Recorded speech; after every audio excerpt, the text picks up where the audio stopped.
नमस्कार विद्यार्थी मित्रो, आपण या व्हिडिओच्या माध्यमातून कॅप राऊंड 1 साठी ऑप्शन फॉर्म कसा भरायचा याबाबत माहिती घेणार आहोत. ऑप्शन फॉर्म 1 भरण्यासाठी प्रायमरी कंडिशन अशी आहे की विद्यार्थ्याचं नाव हे फायनल मेरिट लिस्टमध्ये असायला हवं. ज्या विद्यार्थ्यांचं फायनल मेरिट लिस्टमध्ये नाव नाही आहे अशा विद्यार्थ्यांना कॅप राऊंड 1 साठी किंवा इतर कॅप राऊंडसाठी ऑप्शन फॉर्म भरता येणार नाही. ज्या विद्यार्थ्यांचं नाव फायनल मेरिट लिस्टमध्ये आहे अशा सर्व विद्यार्थ्यांना ऑप्शन फॉर्म भरता येईल. आता आपण कॅप राऊंड 1 साठी ऑप्शन फॉर्म कशा पद्धतीने भरायचा त्याबाबत माहिती घेऊया. तर आपण पाहू शकता या ठिकाणी स्क्रीनवरती ज्या विद्यार्थ्याचा ॲप्लिकेशन फॉर्म भरून कंप्लीट आहे आणि फायनल मेरिट लिस्टमध्ये नाव आहे अशा विद्यार्थ्यांना अशा पद्धतीनं स्क्रीनवरती स्टेटस दाखवण्यात येतो. Status of the option form submission and confirmation for CAP round 1, incomplete option form for CAP round 1. आता सर्वप्रथम ऑप्शन फॉर्म भरण्यासाठी आपण proceed to fill option form या बटनवर क्लिक करा.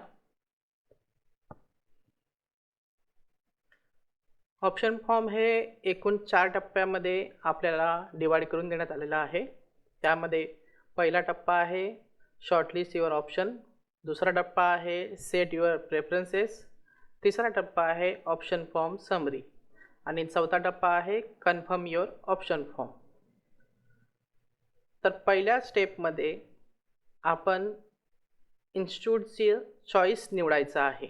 चॉईस निवडण्याआधी आपण सर्वप्रथम view personal information and important instruction यावरती क्लिक करा. आपल्या ॲप्लिकेशन फॉर्म ज्या कॅटेगरीनुसार कन्फर्म झालेला आहे त्याची सर्व बेसिक माहिती ह्यामध्ये आपल्याला दिसते आणि ह्याच बेसिक माहितीनुसार आपल्याला जे एलिजिबल चॉईस कोड आहेत इन्स्टिट्यूट निहाय ते चॉईस कोड आपल्याला दाखवण्यात येतात. तर ही माहिती आपण सर्वप्रथम पाहून घ्यावी. त्यानंतर काही इम्पॉर्टंट इन्स्ट्रक्शन आहेत, काही शॉर्ट फॉर्म आहेत जे आपल्याला काळजीपूर्वक वाचणं गरजेचं आहे. त्या सर्व गोष्टी आपण वाचून घ्या. त्यानंतर सिलेक्ट कोर्स नेम याच्या पुढील ड्रॉपडाऊनवरती क्लिक करा आणि आपल्याला ज्या ब्रँचमध्ये आपल्याला ॲडमिशन घ्यायची आहे ती ब्रँच इथून सिलेक्ट करा. जसं की आता आपण कॉम्प्युटर सायन्स जर का आपल्याला ह्या ब्रँचमध्ये ॲडमिशन घ्यायची असेल, इंटरेस्टेड आहात तर आपण कॉम्प्युटर सायन्स असे सिलेक्ट करा. जर आपल्याला मल्टिपल ब्रँचेस आपल्याला इंटरेस्टेड आहेत तर आपण ह्या ठिकाणी पहिली ब्रँच सिलेक्ट करा, त्याचे एक चॉईस कोड ॲड करा आणि मग पुन्हा दुसरी ब्रँच सिलेक्ट करा. आपण सर्वप्रथम कॉम्प्युटर सायन्स सिलेक्ट करूया. त्यानंतर ह्या ठिकाणी युनिव्हर्सिटीचा फिल्टर आहे. आपण काही स्पेसिफिक युनिव्हर्सिटीमध्ये इंटरेस्ट असाल तर आपण ती स्पेसिफिक युनिव्हर्सिटी या ठिकाणी सिलेक्ट करू शकता. अदरवाईज आपण ऑल हे सिलेक्ट करून सर्व युनिव्हर्सिटीमध्ये असणारे ह्या कोर्सच्या रिगार्डिंग आपल्याला चॉईस कोड दिसतील. दुसरा आहे डिस्ट्रिक्ट. यामध्ये आपण डिस्ट्रिक्टचा फिल्टर लावू शकता. एखाद्या स्पेसिफिक जिल्ह्यामधील जर का आपल्याला संस्था पाहायची असेल तर आपण त्या स्पेसिफिक जिल्हा आपण ह्या ठिकाणी निवडू शकता. अदरवाईज ऑल हे ऑप्शन आपण ठेवा. Similarly select institute status, added, unaided, government, university ह्या सगळ्या गोष्टी आपण इथून पाहू शकता. इन्स्टिट्यूट ऑटोनॉमस स्टेटस आपण ह्यातनं दोन्हीपैकी कुठला जो आहे तो निवडू शकता. अदरवाईज ऑल ठेवू शकता.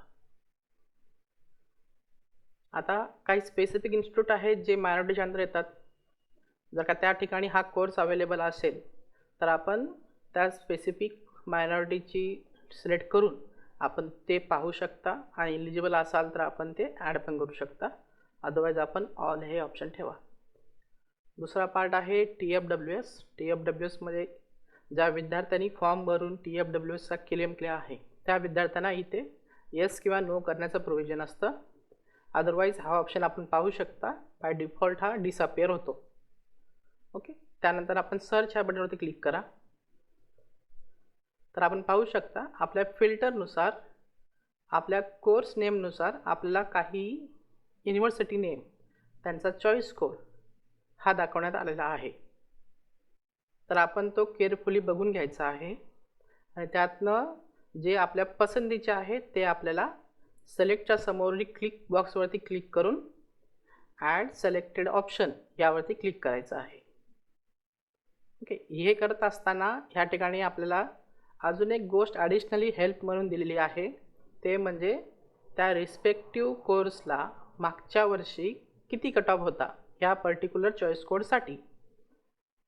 तर आपण ते ॲज अ रेफरन्स म्हणून घेऊ शकता की ह्या ठिकाणी लागणारं मेरिट हे नॉर्मली किती असतं. तर आपण हे कट ऑफ मार्क्सवरती क्लिक करा आणि आता ह्या ठिकाणी institute code 02666 Mangaldeep college of engineering, okay, course computer science, ह्या कोर्ससाठी लास्ट इयरला कट ऑफ जो होता तो सीट टाईपनुसार आपल्याला दाखवण्यात आलेला आहे. तर आपण हा अंदाज घेऊ शकता ह्या ठिकाणी की ह्या ठिकाणी कॅपराउंड 1साठी, ओके, जर का कॅटेगरी 3चा विद्यार्थी असेल तर PCM 2025 आहे हा, त्याच्यामुळे 62 आजच्या आसपास त्याचा कट ऑफ लागला होता. इथं ती कट ऑफची रँक आहे आणि त्या विद्यार्थ्याला पडलेलं ते लास्ट विद्यार्थ्याचं मार्क्स आहेत ह्या ठिकाणी. ओके, तर त्याच्यानुसार आपल्याला ह्या ठिकाणी प्रत्येक गोष्टीचा आपण रेफरन्स म्हणून घेऊ शकता. ही माहिती पूर्णपणे डायनॅमिक आहे. डायनॅमिक म्हणण्याचा अर्थ असा आहे की हे प्रत्येक वर्षी चेंज होतं. विद्यार्थ्याच्या इच्छा आणि त्यांचा काउंट, त्यांचं इंटरेस्ट पाहता हा जो कट ऑफ मार्क्स आहे हा बदलू शकतो. आपल्याला फक्त हे रेफरन्ससाठी दिलेलं आहे जेणेकरून आपल्याला चॉईस निवडण्यामध्ये इझी होईल. तर ह्या गोष्टीचा आपण रेफरन्स घ्या. त्यानंतर ना आपण सिलेक्ट करा आणि ॲड सिलेक्टेड ऑप्शनवरती क्लिक करा. आता आपण पाहू शकता या ठिकाणी कॉम्प्युटर सायन्सच्या 2 ब्रांचेस हे मी ॲड केलेले आहेत. आता आपण आणखीन काही ऑप्शन ॲड करून घेऊया. जसं की computer science and business system हे आपण सर्च करूया. सर्च केल्यानंतर आपण पाहू शकता ह्या ठिकाणी पुन्हा आपल्याला काही युनिव्हर्सिटीचे नावं ह्या ठिकाणी आलेले आहेत त्या चॉईस कोडच्या अंतर्गत. तर आपण पुन्हा ते ॲड करून घेऊया. तर आता टोटल माझे ऑप्शन ह्या ठिकाणी आपल्याला दिसतात. आता मला एखादा ऑप्शन जर का ह्यातनं काढायचा असेल तर आपण तो सिलेक्ट करा आणि डिलीट सिलेक्टेड ऑप्शन या बटनवरती क्लिक करा. क्लिक केल्यानंतर आपण पाहू शकता आता फक्त 4 ऑप्शन ह्या ठिकाणी राहिलेले आहेत. ओके, ह्याच्यानंतर आपल्याला नव्यानं दुसरं ॲड करायचं असेल तर आपण इथे करू शकता. जसं की आता कोर्स नेम सिव्हिल केलं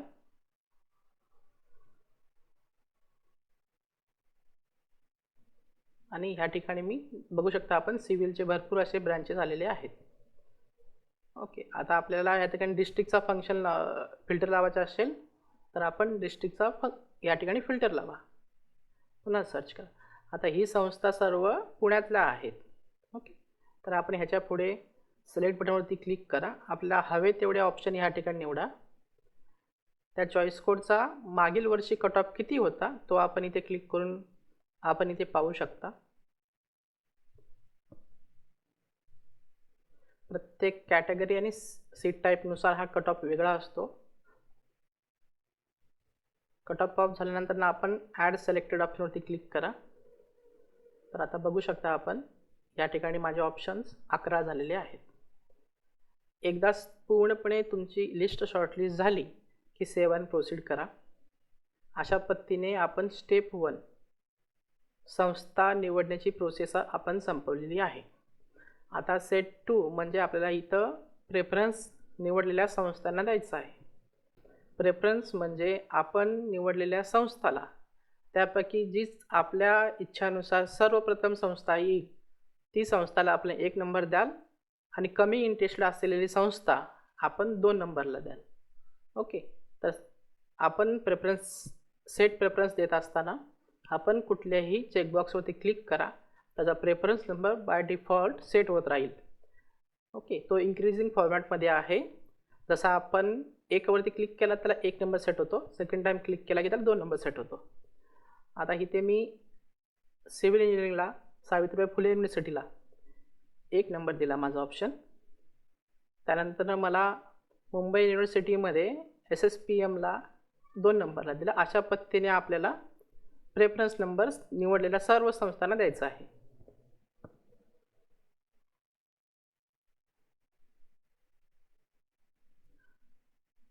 अशा सर्व संस्थांना प्रेफरन्स नंबर देऊन झाल्यानंतर ना सेव्ह अँड प्रोसीड ह्या बटनवरती क्लिक करायचं आहे. जर ह्या ठिकाणी आपला नेट स्लो असेल किंवा काही कारणास्तव आपल्याला डुप्लिकेट प्रेफरन्स नंबर जर का अलर्ट आला तर त्यावेळेस आपल्याला रिसेट माय प्रेफरन्स या बटनवरती क्लिक करून पुन्हा एकदा प्रेफरन्स नंबर द्यायचा आहे. आणि ज्या विद्यार्थ्यांनी भरपूर सारे संस्था निवडलेले आहेत अशा विद्यार्थ्यांनी प्रेफरन्स देत असताना 25-25च्या बॅचेसमध्ये आपण प्रेफरन्स नंबर द्यायचा प्रयत्न करा, जेणेकरून हा पेज जो आहे तो टाइम आउट होणार नाही. आता सर्व संस्थांना आपण प्रेफरन्स दिल्यानंतर ना सेव्ह अँड प्रोसीड या बटनवरती क्लिक करा. आता स्टेप नंबर 3 यामध्ये आपण निवडलेल्या संस्थांना दिलेल्या प्रेफरन्सनुसार आपल्याला एकदा पूर्णपणे माहिती इथे दाखवण्यात येते. ही माहिती पूर्ण काळजीपूर्वक पहा आणि जर आपल्याला पुन्हा ह्याच्यामध्ये काही चेंज करायचं असेल तर आपण इथे स्टेप नंबर 2 वरती क्लिक करा आणि पुन्हा आपल्या इच्छेनुसार पुन्हा प्रेफरन्स आपण देऊ शकता. ओके, क्लिक करा त्या बटन समोर, नाहीतर पुन्हा रिसेट करा आणि पुन्हा नव्याने आपण ऑप्शन प्रेफरन्स द्या. प्रेफरन्स देत असताना ही गोष्ट आपल्याला माहीत असणं गरजेचं आहे की जर का कॅप राऊंड 1 मध्ये आपण निवडलेल्या संस्थांपैकी पहिली संस्थेवरती जर का तुमचं अलॉटमेंट झालं तर त्या संस्थेवरती तुम्हाला ॲडमिशन घेणं हे कंपल्सरी आहे. आणि जर आपण ॲडमिशन नाही घेतलात तर त्या ठिकाणी आपल्याला केलेलं अलॉटमेंट हे कॅन्सल होतं आणि आपण पुढील कुठल्याही कॅप राऊंडसाठी इलिजिबल राहत नाही. त्यामुळे जी संस्था आपण निवडताय ती पुन्हा सेव्ह अँड प्रोसीड करा. तर आता आपल्याला पुन्हा एकदा समरी पेजमध्ये सर्व इन्स्टिट्यूटची माहिती, त्यांचा प्रेफरन्स नंबर, त्यांचा नेम, कोर्स नेम आणि चॉईस कोड दाखवण्यात आलेला आहे. आता ह्यामध्ये TFWS वाले जे विद्यार्थी आहेत ते विद्यार्थी शॉर्टलिस्ट युअर ऑप्शनमध्ये TFWSला यस किंवा नो करण्यासाठी त्यांना ऑप्शन येतो. एकदा ते यस केल्यानंतर ते फक्त कोर्स नेम चेंज करतात आणि त्यांना फक्त TFWSचेच ऑप्शन दिसतात. त्यामुळे अशा विद्यार्थ्यांना रिक्वेस्ट आहे की आपण ज्या कोर्सच्या अंतर्गत TFWSचा ऑप्शन निवडताय त्या ठिकाणी तो निवडल्यानंतर पुन्हा ह्या ठिकाणी नो करा. कारण जर का फक्त आपण TFWSचे चॉईस कोड निवडले तर TFWSला हे पर कोर्स एकच सीट असते आणि त्या सीट निहाय मेरिट हे जास्त लागतं. त्यामुळे त्या ठिकाणी इतर विद्यार्थ्यांचं मेरिटनुसार आपल्याला तिथे प्रेफरन्स दिला जात नाही, कारण आपण विदाऊट TF कोर्सचा त्या कोर्ससाठी त्या इन्स्टिट्यूटचा ऑप्शन फॉर्ममध्ये संस्था ॲड केलेल्या नसतात. त्यामुळे आपण ही काळजी घ्यायची आहे की TFWS जर का चॉईस कोडच्या लास्टला T हे ऑप्शन आलं याचा अर्थ असा होतो की तो चॉईस कोड TFWSसाठी आहे. ट्यूशन फी वेवर स्कीमच्या अंतर्गत तो चॉईस कोड आपल्याला इथे दाखवण्यात येतो.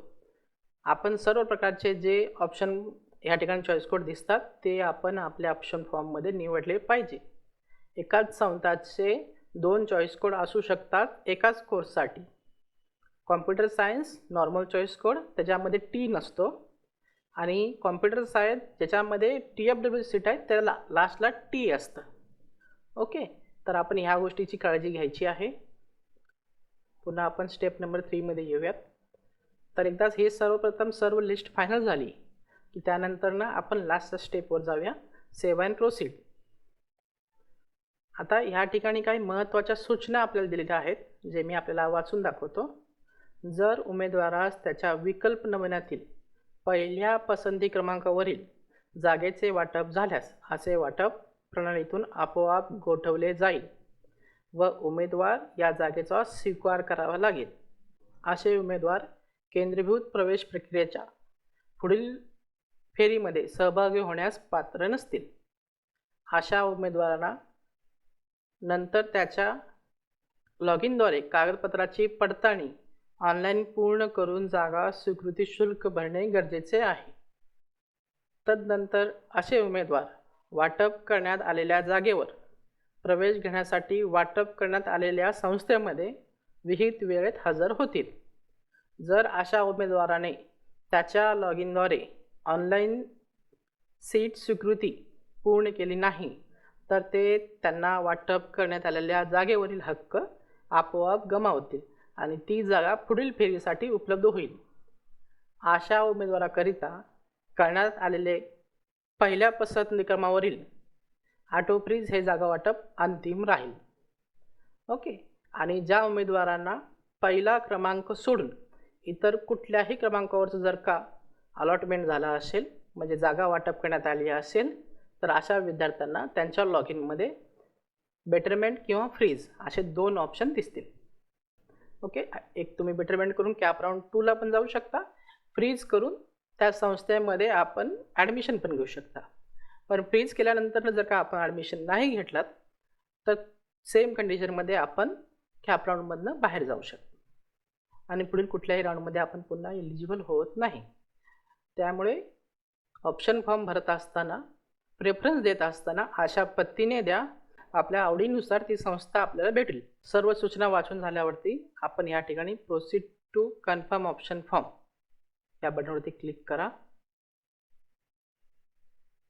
त्यानंतर ना आपल्याला वन टाईम पासवर्ड हा आपल्या रजिस्टर्ड मोबाईल नंबर व ईमेल ॲड्रेस ह्या दोन्हीवरती पाठवण्यात येतो. जर काही कारणास्तव आपल्याला मोबाईलवरती SMS नाही आला असेल तर आपण आपला रजिस्टर्ड ईमेल ॲड्रेस तो चेक करा. तो OTP ह्या ठिकाणी एंटर करा.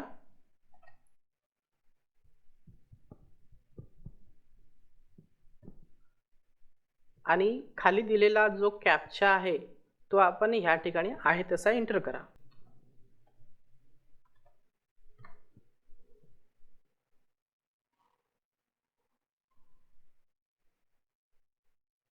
आणि त्यानंतर ना कन्फर्म ऑप्शन फॉर्मवरती क्लिक करा. ऑप्शन फॉर्म कन्फर्म झाल्यानंतर ना अशा पद्धतीने आपल्याला ऑप्शन फॉर्मची प्रिंट दाखवण्यात येते, ज्यामध्ये आपल्याला पर्सनल डिटेल्स, आपण दिलेले प्रेफरन्स क्रमांक या सर्व गोष्टीचा अहवाल ह्या ठिकाणी राहतो.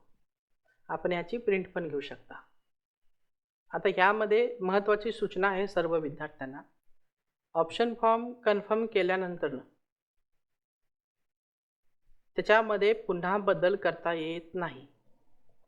जर आपण एकदा ऑप्शन फॉर्म कन्फर्म केलात OTP टाकून आणि कॅप्चा टाकून तर पुढील कुठल्याही कंडिशनमध्ये आपण कॅप राऊंड 1मध्ये भरलेला ऑप्शन फॉर्म पुन्हा एडिट करू शकत नाही. त्यामुळे ऑप्शन फॉर्म कन्फर्म करण्याआधी आपल्याला ज्या पद्धतीनं कॉलेज ॲड करायचं आहे, प्रेफरन्स द्यायचा आहे, ह्या सर्व गोष्टीची काळजीपूर्वक माहिती भरा आणि त्यानंतरच आपण ऑप्शन फॉर्म कन्फर्म करा. ज्या विद्यार्थ्यांनी ऑप्शन फॉर्म भरून कन्फर्म केलेला नाही आहे अशा विद्यार्थ्यांना अलॉटमेंटमध्ये त्यांचा विचार केला जात नाही. त्यामुळे सर्व विद्यार्थ्यांना विनंती आहे की आपण 4ही स्टेप ऑप्शन फॉर्मच्या ते कंप्लीट करावेत.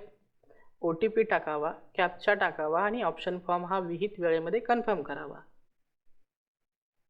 आणि अशा पद्धतीने आपण ऑप्शन फॉर्म भरून ती प्रोसेस कंप्लीट करावी.